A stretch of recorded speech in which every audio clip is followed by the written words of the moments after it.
అమ్మొచ్చే లోపల పక్కింట్లోకి వెళ్ళిపోయాడు. వాళ్ళింట్లో ఉన్నటువంటి ఉట్టిలో ఉన్న కుండలో ఉన్న వెన్న దొంగతనం చేయడమైపోయింది. ఆ ఇంటికి ఈ ఇంటికి మధ్యలో ఉన్న ప్రహారీ గోడ దగ్గరికి వచ్చి పూర్వం దంపుకోవడానికి కొయ్య రోళ్ళు ఉండేవి. ఆ కొయ్య రోలు ఒకటి తిరగేసి ఆ రోలు మీద ఎక్కి గోడ నుంచి చూసుకుంటున్నాడు అమ్మ వచ్చేస్తుందేమో అని. చూసుకుంటూ ఆ పక్క నుంచి ఓ కోతిని పిలిచాడు. ఏ అవతారంలో ఉన్నా వానరాలంటే చాలా ఇష్టం.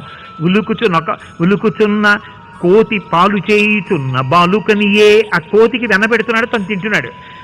మధ్య మధ్యలో అమ్మ నువ్వు నాకు పాలు ఇవ్వలేదమ్మా, నాకు ఆకలేసిందమ్మా, కుండ పగలగొట్టానమ్మా, ఇప్పుడేమో నన్ను కొడతావమ్మా అంటున్నాడు. చేసే దొంగతనం చేసేశాడు. మళ్ళీ అట్నుంచి ఇటు వచ్చాడు. చూసింది తలుపు చాటు నుంచి. అమ్మ బాబోయ్ ఎంత అల్లర్రా! లాలనమున బహుదోషము లోలింప్రాపించు తాడనోపాయములం చాలా గుణంబులు కలుగును తాడనంబె బాలు రకును పద్యంబరయన్. నా పిల్లాడని ముద్దు పెట్టుకుంటే పిల్లలు బాగుపడరు.